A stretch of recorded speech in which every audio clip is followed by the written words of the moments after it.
শেখ, আমি ফোনের মাধ্যমে একটা মেয়ের সাথে কথা বলি এবং সে আমাকে ফোনের মাধ্যমে 3 বার কবুল বলেছে, তাহলে বিয়ে হয়েছে কি? এটা তোমার জানার দরকার ছিল। এটা হারাম, কাবিরা গুনাহ।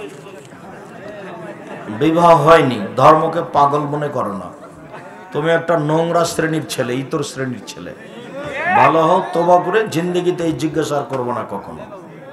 হিসাব পাও না, এটা কথা তোমাকে জিজ্ঞাসা করতে হবে। ওটা ফাইজলামি করো তুমি। শেখ, সুদ সম্পর্কে অনেকে জেনেও সুদ খায়। এরা কোন শ্রেণীর মানুষ? এরা মহাপাপী মানুষ। যেমন জেনা করছে, জেনে শুনে অন্যায় করার অন্যায়, এও জেনে শুনে সুদ খাচ্ছে। এরা তওবা না করলে জাহান্নামে চলেই গেছে। এরা নিম্ন শ্রেণীর নিকৃষ্ট মানুষ। 10 লাখ টাকা যৌতুক নিয়ে বিয়ে করেছিলাম, এখন টাকা পরিশোধ করার মতো সামর্থ্য নাই। এখন আমার উপায় কি? দেখো, জমি জায়গা যা আছে বিক্রি করে দিতে হবে। জমি জায়গা যেটা বিক্রি করে দিতে হবে, এই টাকা তোমার জন্য হারাম, ঋণের চেয়ে খারাপ এটা। এই টাকা তোমার শ্বশুরকে ফেরত দিতেই হবে। সমুদ্রে অনেক ধরনের মাছ পাওয়া যায় যেগুলো আমি চিনি না। যাকে মাছ মনে করো সমুদ্রের, কুমির হোক আর হাঙর হোক আর যাই হোক, যদি তোমার রুচিতে বলে যে এটা মাছ খাবা, পানির সব হালাল ব্যাং ব্যতীত, পানির সব হালাল ব্যাং ব্যতীত। প্রথম স্ত্রীর অনুমতি না নিয়ে যদি দ্বিতীয় বিবাহ করি তাহলে কি জায়েজ? কাতারে ফাঁকা ফাঁকা করে দাঁড়িয়ে জানাজার সালাত হবে কি? জি না, পায়ে পা মিলিয়ে দাঁড়াতে হবে।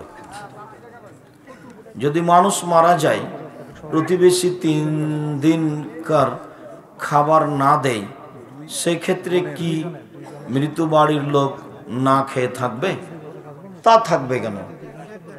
রান্না করবে নিরুপায় হয়ে, তবে 3 দিন শোক পালনের সময় আশেপাশের মানুষ তার বাড়িতে খাবার দিয়ে আসুক, এটাই ঠিক।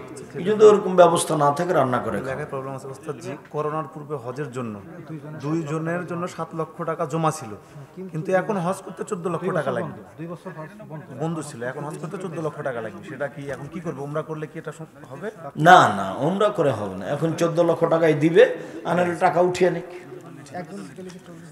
হ্যাঁ, চলবে। ও নিয়ত করেছে, ও পারলো না, এ তার অন্য কিছু নয়। একজন যাক।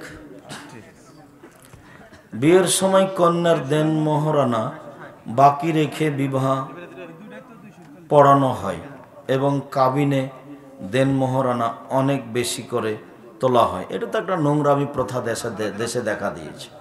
আদায় করুক না করুক 10 লাখ 15 লাখ লিখে দিল। এইসব নোংরাময় নীতি বন্ধ করতে হবে। মোহর যত কম হবে তত বিবাহতে বরকত বেশি হবে। স্বামী স্ত্রীর রুজিতে, সাংসারিক জীবনে শান্তি তৃপ্তি বেশি হবে। ওটা আল্লাহ রসুল বলছেন। এই প্রথা একবারে ভেঙে চুরে ফেলবেন। বিবাহ করবেন আপনি, এখানে মাতাব্বরি করবে কে? আগে বলে দিয়েন 50,000 টাকা মোহর দেব, হইলে রাজি থাকেন, না হলে গেল। মোহর দিয়ে আমার বিবাহ রাজি হবে, কি বলছেন বলেন। এনে ওই ফাঁকিবাজি কলম কাবিননামাতে লিখা হবে না।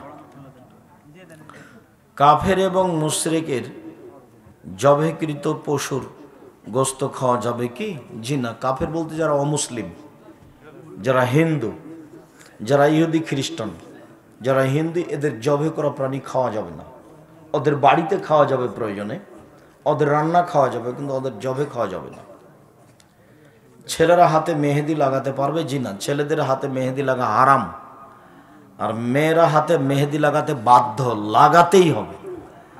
মেয়েদেরকে হাতে এবং পায়ের নখে মেহেদি লাগাতেই হবে, আর পুরুষের হাতে পায়ে লাগানো হারাম। হাইজের অবস্থায় কোরআন হিফজ করা যাবে কি? যাবে।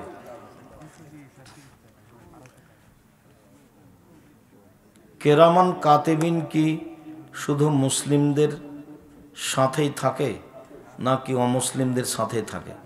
অমুসলিমদের খাতা কলম নেই, ওদের হিসাব নিকাশ নেই, ওদের আমল নামা নেই, ওজন হবে না। ইহুদি খ্রিস্টান হিন্দু এদের কোনো আমলনামা নেই, এদের হাত এবং পা ধরে জাহান্নামে নিক্ষেপ করা হবে। তাদের কোনো খাতা কলম নেই, তাদের কোনো হিসাব নিকাশ নেই, তাদের কোনো দাড়ি পাল্লা নেই। কিয়ামতের মাঠে সবাইকে দলে দলে জাহান্নামে নিয়ে যাওয়া হবে। যার পাপ নেকি আছে তারই খাতা কলম হিসাব নিকাশ আছে।